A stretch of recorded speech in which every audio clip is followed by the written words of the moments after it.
اس سلسلہ اجتماعات کے اعتبار سے الوداعی تحفہ ہوگا۔ اب میں آغاز کر رہا ہوں۔ پہلی بات، اس سبب میں 3 باتیں مجھے کہنی ہیں۔ سب سے پہلی بات یہ کہ زندگی کی سب سے بڑی حقیقت موت ہے۔ السلام علیکم ناظرین، ڈاکٹر سعود احمد کو مزید دھیان سننے کے لیے ہمارے یوٹیوب چینل کو سبسکرائب کریں، لائک کریں، بیل آئیکن پریس کریں۔ شکریہ۔ ہم بلائے رکھتے ہیں، اپنے ذہن سے اسے دور رکھتے ہیں، لیکن واقعہ یہ ہے کہ زندگی کی سب سے بڑی حقیقت موت ہے۔ خدا کے منکر پیدا ہوئے ہیں، لیکن موت کا انکار کرنے والا تو کوئی پیدا نہیں ہوا۔ اس لیے میں نے آیت آپ کو سنائی، کل نفس ذائقۃ الموت،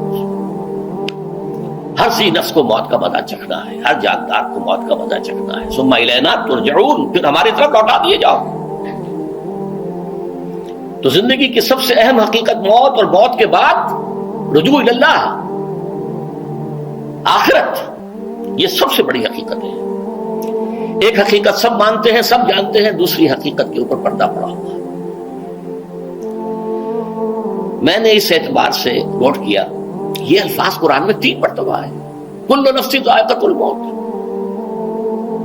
ہر جاندار کو موت کا مزہ چکھنا ہے۔ انبیاء اس سے مستثنا نہیں رہے، رسول اس سے مستثنا نہیں رہے، اولیاء اللہ مستثنا نہیں رہے۔ وقتی طور پر استثناء حضرت عیسیٰ کا ہے کہ ابھی وہ زندہ ہیں، لیکن عیسیٰ یاتی علیہ الموت، حضور نے فرمایا عیسیٰ پر بھی موت آئے گی، جب دوبارہ آئیں گے، زمین پر اتریں گے، پھر اس کے بعد ان پر موت وارد ہوگی، ان کی نماز جنازہ پڑھی جائے گی، انہیں دفن کیا جائے گا حضور کے پہلو میں، شادی بھی کریں گے، اولاد بھی ہوگی۔ باقی تو یہ ہے کہ کل نفس ذائقۃ الموت، سب کو موت کا مزہ چکھنا ہے۔ عیسیٰ بھی بالآخر اس سے مستثنا نہیں رہیں گے، بلکہ قرآن میں ایک جگہ کہا گیا ہے افإن مت فهم الخالدون، کیا ہے نبی اگر آپ کا انتقال ہو گیا تو یہ کیا ہمیشہ رہیں گے؟ کون ہے دنیا میں جو ہمیشہ رہے؟ انتقال تو ہونا، آپ کا بھی ہونا ہے۔ انک میت وانہم لمیتون، یہ تو مختصر ترین الفاظ تھے۔ اس سے آگے بڑھیے، سورہ انبیاء میں فرمایا کل نفس ذائقۃ الموت ونبلوکم بالشر والخیر فتنہ والینا ترجعون، ہر جاندار کو موت کا مزہ چکھنا ہے، اور اس سے پہلے پہلے ہم تمہیں آزماتے رہیں گے، خیر کے ذریعے بھی، بھلائی دے کر، صحت دے کر، دولت دے کر، اولاد دے کر، شہرت دے کر، اور برائی کے ذریعے سے بھی، تنگ دستی دے کر، بے عزتی دے کر، اہانت دے کر، ذلت دے کر۔ وَإِلَيْنَا تُرْجَعُونَ، اور پھر ہماری طرف لوٹائے جاؤ گے۔ یہ وہ دوسری حقیقت جو میں نے کہا کہ جس پر پردہ پڑا ہوا ہے، بہت بڑا پردہ ہے۔ لوگ یہی سمجھتے ہیں کہ یہی دنیا کی زندگی ہے۔ قرآن کہتا ہے ان الدار الآخرۃ لہی الحیوان لو کانوا یعلمون، یہ تو آخرت والی زندگی ہے جو اصل زندگی ہے، کاش کہ انہیں معلوم ہوتا۔ اس سے بھی زیادہ تفصیل سے یہ آل عمران میں آئی ہے، کل نفس ذائقۃ الموت وانما توفون اجورکم یوم القیامہ، ہر جاندار کو موت کا مزہ چکھنا ہے، اور پھر تمہیں پورا پورا تمہارا اجر اور بدلہ دے دیا جائے گا قیامت کے دن۔ فمن زحزح عن النار وادخل الجنة فقد فاز، جو کوئی آگ سے بچا لیا گیا اور جنت میں داخل کر دیا گیا وہ تو کامیاب ہو گیا۔ اللہم ربنا اجعلنا منہم، اللہم ربنا اجعلنا منہم، اللہم ربنا اجعلنا منہم۔ وما الحیات الدنیا الا متاع الغرور، اور دنیا کی زندگی تو سوائے دھوکے کے سامان کے اور کچھ نہیں ہے۔ دھوکہ کس معنی میں؟ یہ تمہیں اصل زندگی سے غافل کر دیتی ہے۔ تم کہیں سفر پر جا رہے تھے، تمہارا کہیں گھر تھا، تمہیں واپس آنا تھا، تم راستے ہی میں کسی دلچسپی میں ایسے مگن ہوئے کہ گھر بار سب بھول گئے۔ یہ تو تمہارا عارضی سا سفر تھا، تم نے اسی کو اپنی منزل بنا لیا، اپنا ٹھکانہ بنا لیا، تو دھوکہ دیا اس نے تمہیں۔ ویسے دنیا کی زندگی دھوکہ نہیں ہے، بڑی حقیقت ہے، اس لیے کہ حضور نے فرمایا انما الدنیا مزرعۃ الآخرہ، یہ دنیا آخرت کی کھیتی ہے، یہاں بو گے تو وہاں کاٹو گے، یہاں کچھ کمائی کرو گے تو وہاں اس کا بدلہ ملے گا۔ اس اعتبار سے دنیا بہت بڑی حقیقت ہے، ایک ایک لمحہ بہت بڑی قیمتی شے ہے، لیکن اگر یہ دنیا تمہیں آخرت سے غافل کر دے تو اس سے بڑا دھوکے باز ہو گئے۔ یہ اصل دجال ہے۔ میں نے تقریباً 60 برس کی عمر کو جب میں پہنچا تھا تو موت کا انتظار شروع کر دیا تھا. میرے قریبی احباب کو معلوم ہے, میں کہتا رہا, یہ بھی کہتا رہا کہ بھائی میں اپنے حصے کا کام کر چکا ہوں. جتنی صلاحیت اللہ نے دی تھی, جتنی بھی میرے اندر استعداد تھی, میں اس کو بھرپور طریقے پر استعمال کر چکا ہوں. دم واپسی برسر راہ ہے عزیز و اب اللہ ہی اللہ ہے, یہ میرا معاملہ رہا ہے 60 برس کی عمر سے. اس کے بعد اللہ نے مزید 14 برس دیے ہیں. یہ نافلۃ لک کے درجے میں کہتا ہوں, اس کا اللہ کا عطیہ خصوصی ہے, نفل ہے. ہمیشہ کہتا رہا ہوں مسنون زندگی تو 61 برس ہے ہمارے حساب سے. علامہ اقبال کے بارے میں سنا ہے کہ رویا کرتے تھے کہیں میری عمر حضور کی عمر سے زیادہ نہ ہو جائے. وہ 6 مہینے کم ہی رہی ہے حضور کی عمر سے. جو حضور کی عمر تھی وہی حضرت ابو بکر کی, وہی حضرت عمر کی, وہی حضرت علی کی. ہاں, حضرت عثمان 82 برس کے ہوئے ماشاءاللہ. پھر یہاں کے مجددین میں سے وہی عمر حضرت شیخ احمد سرہندی کی, وہی شاہ ولی اللہ دہلوی کی. ہاں, شیخ عبدالحق محدث دہلوی رحمۃ اللہ علیہ 82 برس کی عمر.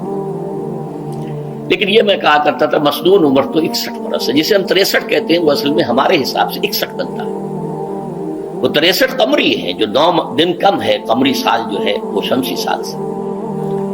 بہرحال میں اس وقت سے منتظر تھا, لیکن جو بھی وقت اللہ نے دیا ہے اللہ کا شکر ہے, وہ مفید کاموں میں لگا ہے. ان میں خاص طور پر میں سمجھتا ہوں کہ اللہ کا مجھ پر سب سے بڑا احسان, اور مجھے پر نہیں, بہت بڑے پیمانے پر لوگوں پر جو احسان ہوا ہے, وہ میرا 1998 کا دورہ تھا جو میں قرآن جو کراچی میں ہوا تھا. 1998 کے مارچ میں میرا بڑا آپریشن ہوا, دونوں گھٹنے تبدیل کیے گئے. لیکن 98 کے آخر میں, حالانکہ میں چل نہیں سکتا تھا, کراچی میں مسجد جو ہے اونچی ہے, دوسری منزل پر ہے, تو خاص ریمپ بنایا گیا جس کے ذریعے میں ویل چیئر پر مجھے لے جایا جاتا تھا. میں نے درس کیا. اس درس کی گزشتہ چند سالوں سے پوری دنیا میں جو گونج ہوئی ہے اللہ کے فضل و کرم سے, اللہ کی کوئی حکمت خداوندی اس کے ساتھ وابستہ ہے. اس میں میرے کسی کام کو دخل نہیں ہے, میری کسی کوشش کو دخل نہیں ہے. میں نے تو جو درس میں دیتا آ رہا تھا سن 85 سے, دورہ ترجمہ قرآن, البتہ یہ بات ضرور ہے کہ میں نے محسوس کیا تھا کہ سن 98 کے اس درس میں دورہ ترجمہ قرآن کے مجھے خصوصی انشراح حاصل تھا. میری ساری گفتگو کا حاصل کیا ہے؟ دیکھیے, نظریاتی تحریکوں کا تعلق اشخاص سے نہیں ہوتا. ٹھیک ہے, کوئی اس کا داعی ہوتا ہے, کوئی اس کا مؤسس ہو جاتا ہے, کوئی اس کا آغاز کرنے والا ہوتا ہے, لیکن نظریاتی تحریک افراد سے وابستہ نہیں ہوتی. افراد آتے چلے جاتے ہیں اپنا اپنا حصے کا کام کر کے, جس کو جتنا مقدر ہے, جتنی اللہ تعالیٰ کی طرف سے توفیق ہے, وہ اپنا کام کرے گا, چلا جائے گا. یہ چمن یوں ہی رہے گا اور ہزاروں جانور اپنی اپنی بولیاں سے بول کر ہو جائیں گے. مبارک ہیں وہ لوگ جنہیں قرآن کی بولی بولنا نصیب ہو جائے.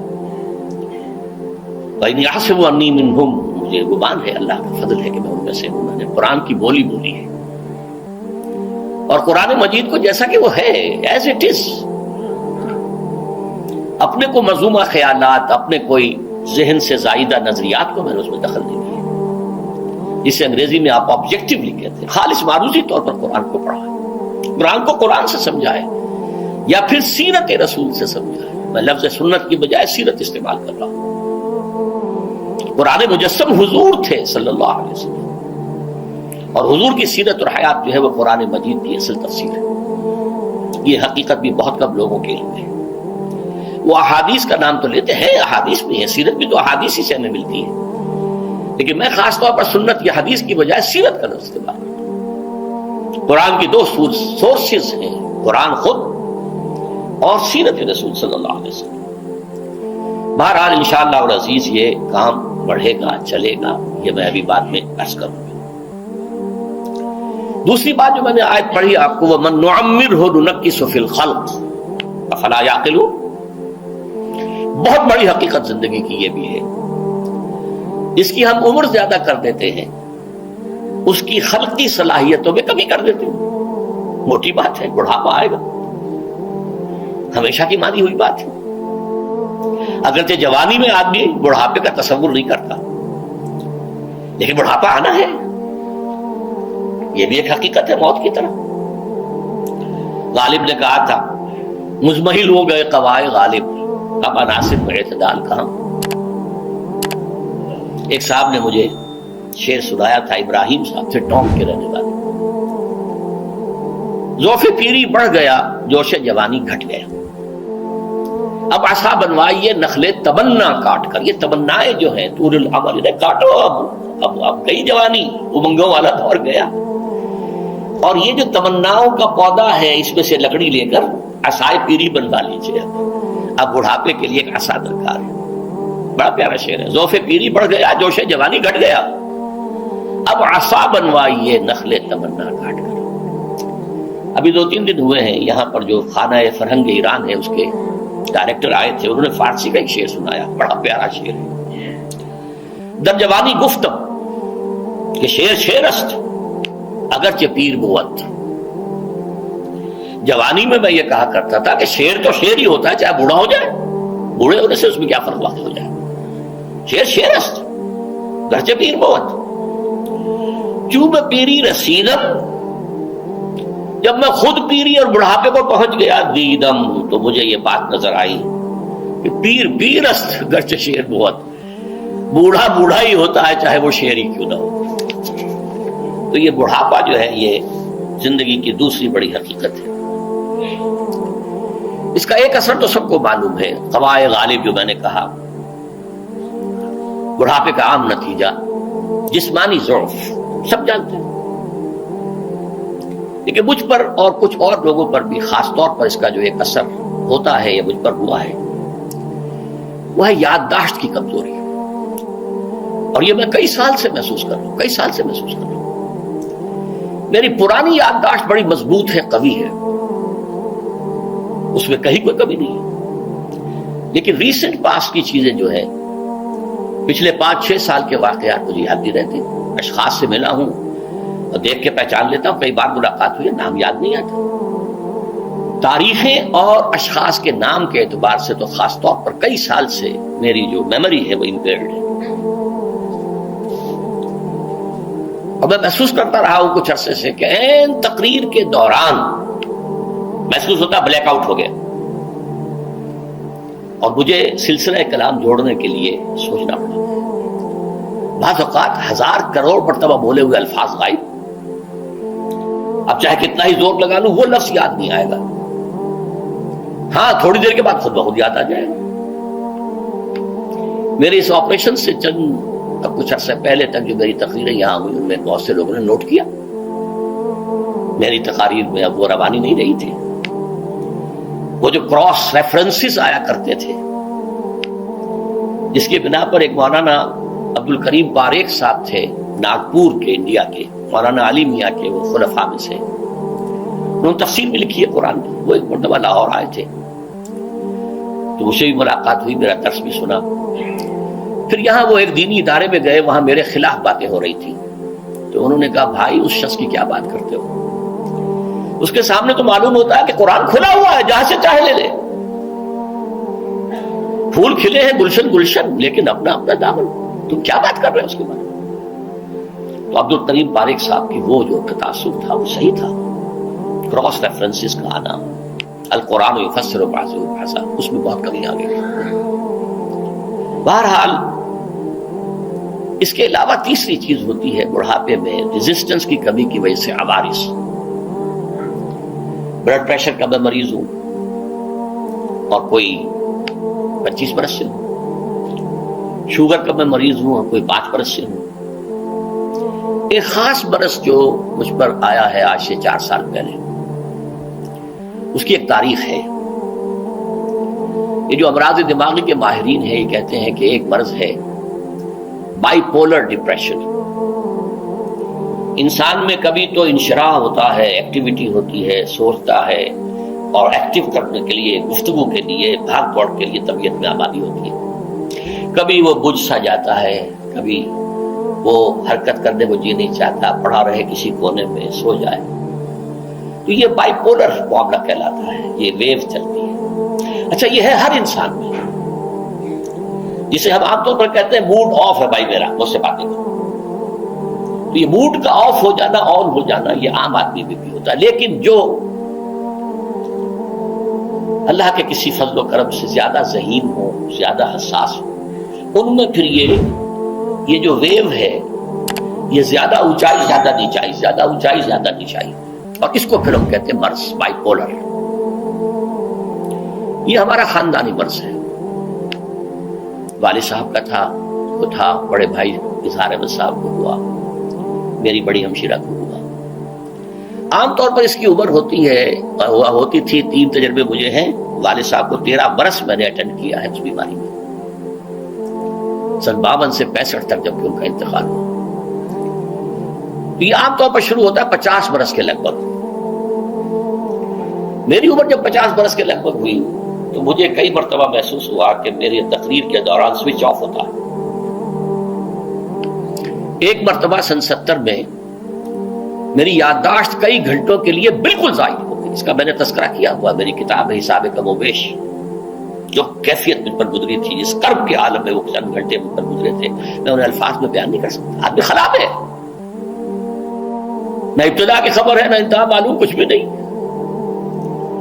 میں جب 50 برس کا ہوا اور یہ 2 ایک مرتبہ مجھے جھٹکے لگے مسجد سمن آباد کے اندر، تو میں نے ڈاکٹر رشید چودھری صاحب سے، وہ میرے والد صاحب کے بھی والد رہے تھے، میں نے ان سے کہا کہ یہ ڈینجر زون میں داخل ہو گیا۔ ان کا نہیں آپ کو یہ نہیں ہوگا، اس لیے کہ آپ اللہ کے کتاب کی خدمت کر رہے ہیں۔ تو ان کی یہ بات تو پارشلی ٹروتھ نکلی کہ 70 برس کی عمر میں مجھ پر یہ 20 برس اللہ تعالیٰ نے مجھے اس میں ایک بونس دے دیا۔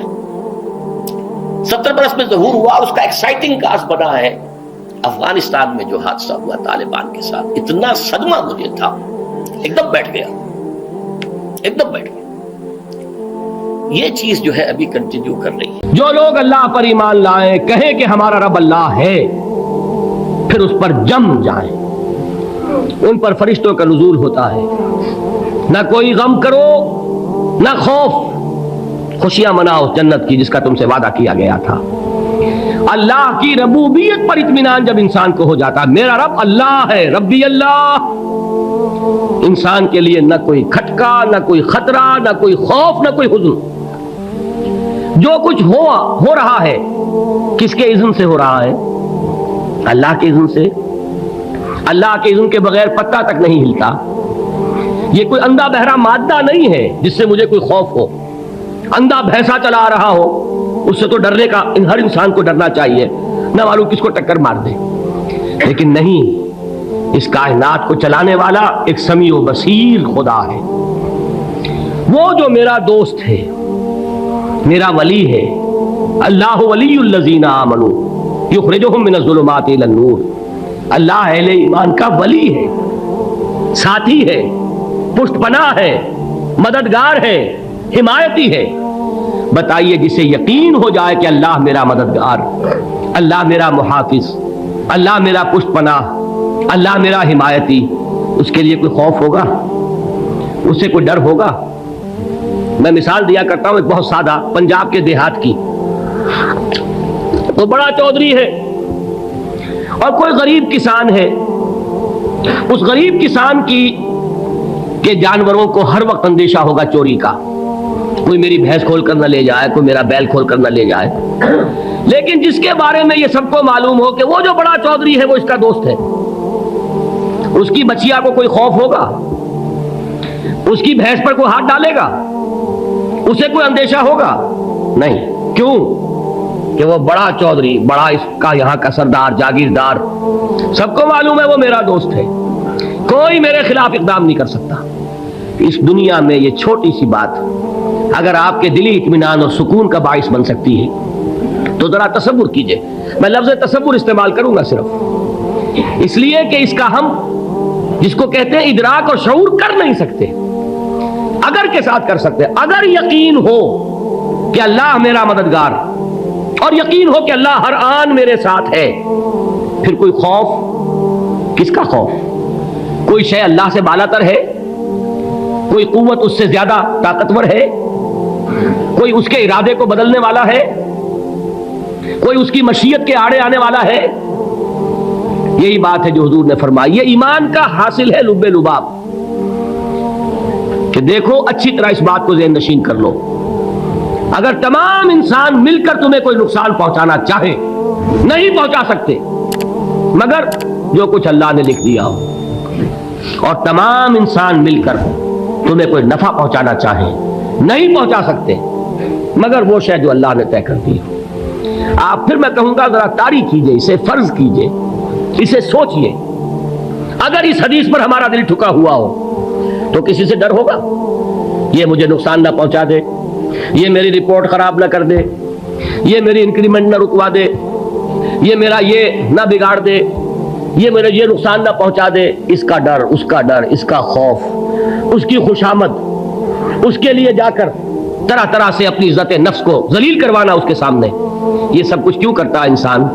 جب سمجھتا ہے کہ اس کے ہاتھ میں میرا کوئی نفع ہے، اس کے ہاتھ میں میرے لیے کوئی ضرر ہے، یہ مجھے کوئی گزن پہنچا سکتا ہے، یہ مجھے کوئی نقصان پہنچا سکتا ہے، یہ میرا کوئی کام بنا سکتا ہے، یہ میری کوئی ضرورت پوری کر سکتا ہے، اسی کا نام شرک ہے۔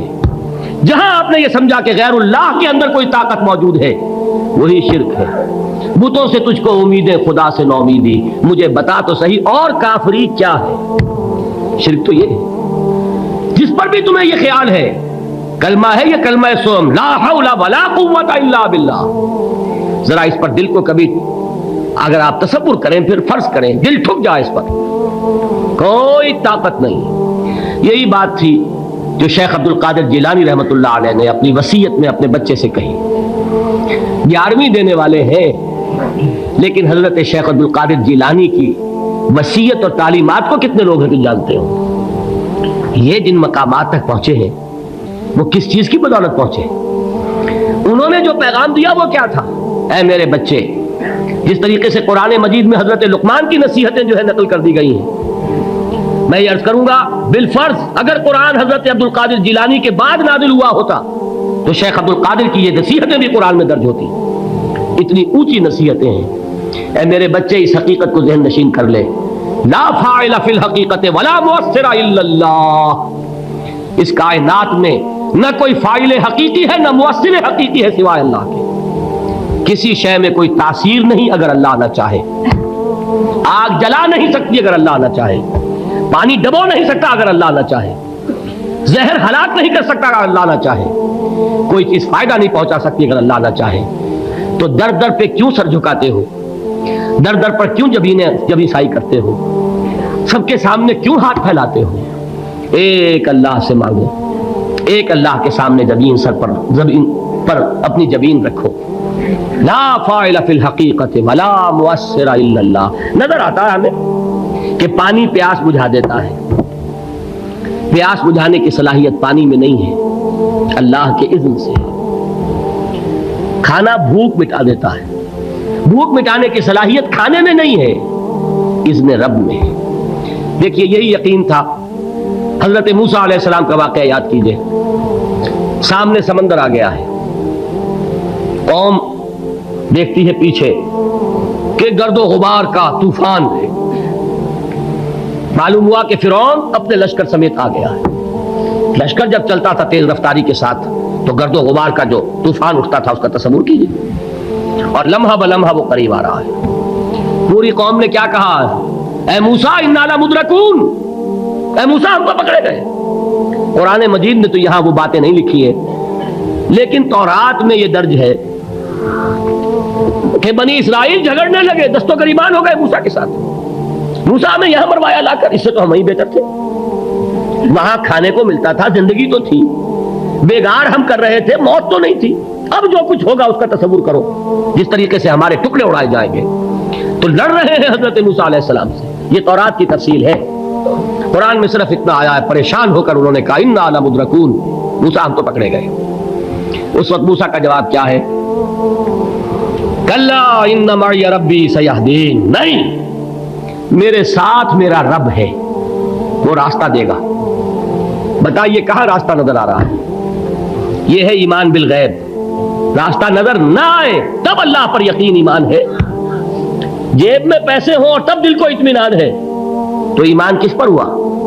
پیسے پر، اللہ پر نہیں۔ جب وسائل و ذرائع نہ ہو اور پھر یقین ہو کہ اللہ مسبب الاسباب ہے، وہ اسباب کا پابند نہیں ہے، وہ اسباب کا محتاج نہیں ہے، اسباب اس کے محتاج ہیں، اگر یہ یقین ہے تو اللہ پر ایمان ہے۔ یہ نہیں ہے تو تمہارا ایمان اسباب پر ہے، وسائل پر ہے، ذرائع پر ہے، مادیات پر ہے، اللہ پر نہیں۔ اس وقت کہاں راستہ تھا؟ کوئی راستہ تھا؟ سمندر ہے اور ادھر سے لشکر آ گیا ہے۔ کلا ان معی ربی سیہدین۔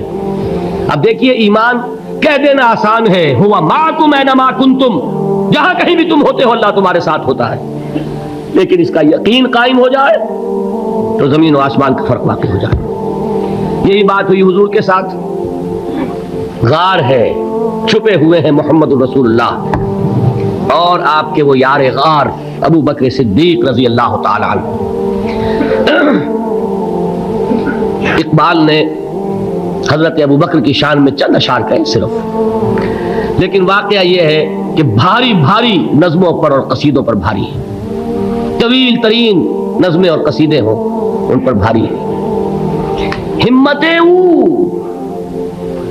ابو بکر کی ہمت جو ہے، کشت ملت را جو ابر، جیسے بارش سے کھیتی اپجتی ہے، ابو بکر کی ہمت اور عظیمت اس امت کو اسی طرح سینچنے والی ہے۔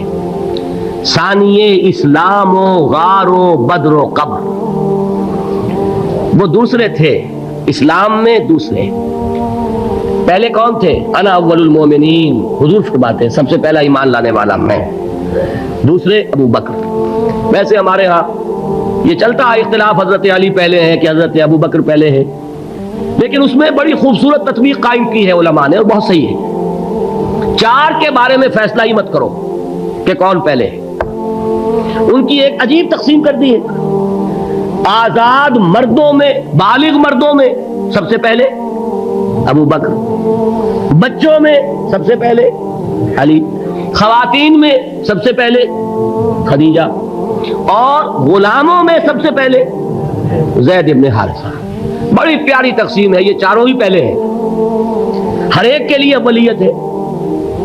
اور واقعہ یہ ہے کہ اگر زمانی اعتبار سے تعین ہوگا تو پہلے خدیجہ الکبریٰ آئیں گی رضی اللہ تعالی عنہ، کسی اور سے بات کرنے کی نوبت بعد میں آ سکتی ہے، پہلے تو اہلیہ محترمہ سے بات ہوئی، آتے ہی پہلی وحی ہوئی ہے، ابھی تبلیغ کا حکم نہیں تھا۔ کس کو بتایا واقعہ؟ ابھی اپنی نبوت کی تبلیغ کا تو حکم ہی نہیں آیا۔ واقعہ کس کا ہے؟ وہ خدیجہ کا ہے۔ جب کہا ہے کہ خشیت علی نفسی، مجھے اپنی جان کا اندیشہ ہے، تو کیا جواب دیا خدیجہ نے رضی اللہ تعالی عنہا؟ وہ صدیقۃ الکبریٰ ہے۔ صدیقات جو ہے خواتین، ان میں چوٹی پر خدیجہ الکبریٰ ہے رضی اللہ تعالی عنہا، اور صدیق جو مرد ہیں ان میں صدیق اکبر ہے ابو بکر صدیق رضی اللہ تعالی عنہ، لیکن صدیقات میں چوٹی پر۔ جب حضور نے فرمایا خشیت علی نفسی، کیا فرمایا؟ کیا عرض کیا؟ کیسے تسلی دی؟ نہیں، اللہ آپ کو ضائع نہیں کرے گا، آپ غریبوں کے ہمدرد ہیں، آپ مساکین کے تکالیف رفع کرنے والے ہیں، آپ بیواؤں کی سرپرستی کرتے ہیں، آپ مسافروں کی خدمت کرتے ہیں، اللہ آپ کو ضائع نہیں کرے گا۔ یہ یقین ہے اس خاتون کے اندر۔ خیر وہ ایک علیحدہ بات ہو جائے گی۔ میرے دل پر حضرت خدیجہ رضی اللہ تعالیٰ عنہ کی شخصیت کا بڑا گہرا نقش ہے، جو وہ کوئی اور ہی وقت اور موقع ہوا تو بیان ہوگا۔ بہرحال اقبال نے ایک مصرے میں جو چار اولیتیں جمع کر دی ہیں، ہمتیں کشت امت را چو ابر، ثانی اسلام و غار و بدر و قبر۔ اسلام میں حضور کے بعد پہلے کون؟ ابو بکر۔ غار میں حضور کے ساتھ کون؟ ابو بکر۔ بدر کی رات اللہ کا رسول سر بسجود، وہ گھاس پھوس کی جو جھوپڑی بنائی گئی تھی، اور وہاں تلوار ننگی لے کر پہرا دینے والا کون؟ ابو بکر۔ اور اس حجرہ عائشہ میں محمد کے بعد سب سے پہلے دفن ہونے والا کون؟ ابو بکر رضی اللہ تعالی عنہ صلی اللہ علیہ وسلم۔ وہ جو معاملہ میں سنا رہا تھا غار ثور کا، حضرت ابو بکر بھی حضور کے خیال سے لرز گئے ہیں۔ آپ کو یاد ہوگا کہ جا کر پہلے تمام جتنے سوراخ تھے انہیں بند کیا ہے، ایک سوراخ رہ گیا تھا جس کو بند کرنے کے لیے کوئی کپڑا نہیں تھا، وہاں اپنی ایڑی رکھی ہے، تب کہا ہے حضور سے تشریف لائیے، اور اپنے زانو پر حضور کو لٹایا ہے، اور وہاں کسی موذی جانور نے کاٹا ہے، حضور کی آنکھ لگ گئی تھی، اس وقت اس بل کے اندر جو بھی بچھو ہے کیا ہے واللہ عالم، اس نے کاٹا ہے، اس کی تکلیف کی وجہ سے ابو بکر کی آنکھوں سے آنسو ٹپک گئے، حضور کے چہرے مبارک پر پڑے ہیں تو حضور جاگے ہیں، معاملہ کیا ہے؟ ایڑی نہیں ہٹائی وہاں سے، مبادا وہ جانور وہاں سے نکل کر محمد الرسول اللہ کو کوئی گزن پہنچا دے۔ ابو بکر کی ایڑی ہے، جس طرح چاہے کھا لے، ختم کر دے، جان نکل جائے تب کوئی آنچ آئے، محمد پر تو آئے، لیکن جیتے جی نہیں۔ وہ ہے ابو بکر۔ حضور کے خیال سے اس وقت حضور نے پھر اپنا لعاب دہن لگایا ہے، اور اس سے پھر آپ کی تکلیف ختم ہوئی۔ جیسے خیبر میں حضرت علی کی آنکھ دکھ رہی تھی، اس کو جو شفا حاصل ہوئی ہے وہ بھی حضور کے لعاب دہن سے ہوئی۔ تو بہرحال اس وقت انہوں نے کہا ہے کہ اے نبی یا رسول اللہ، اگر اس وقت ان میں سے کسی نے غیر ارادی طور پر بھی اپنے قدموں کی طرف جھانک لیا تو پکڑے جائیں گے۔ کیا جواب تھا اللہ کے رسول کا؟ لا تحزن ان اللہ معنا، اللہ ہمارے ساتھ ہے، کیوں گھبراتے ہو ابو بکر؟ یہ ہے ایمان باللہ، میرا مالک اللہ، میرا رازق اللہ، میرا محافظ اللہ، میرا مددگار اللہ، میرا پشت پناہ اللہ، میرا دوست اللہ۔ یہ دوستی ہے اللہ کی جو لب لباب ہے، حاصل ہے ایمان کا، اسی کا نام ولایت ہے۔ اولیاء اللہ کے سروں پر سینگ نہیں ہوتے، جس کے دل میں ایمان راسخ ہو چکا ہو وہی اللہ کا ولی ہے، جسے اللہ پر یقین ہو چکا ہے وہی اللہ کا ولی ہے، جسے یقین ہے اللہ میرے ساتھ ہے، میرا مددگار، میرا پشت پناہ، میرا ساتھی، میرا دوست، میرا محبوب، میرا محب۔ اللہ اہل ایمان سے محبت کرتا ہے۔ واللہ یحب الصادقین، ان اللہ یحب الذین یقاتلون فی سبیلہ صفا کانہم بنیان مرصوص۔ اللہ محبت کرنے والا، اہل ایمان محبوب، اور اہل ایمان محبت کرنے والے اللہ محبوب۔ والذین آمنوا اشد حبا للہ۔ آپ تصور کیجئے جسے یہ رشتہ ایمان یا رشتہ ولایت حاصل ہو جائے، الا ان اولیاء اللہ لا خوف علیہم ولا هم یحزنون، آگاہ ہو جاؤ، اللہ کے دوستوں کے لیے نہ کوئی خوف ہے نہ کوئی حزن ہے۔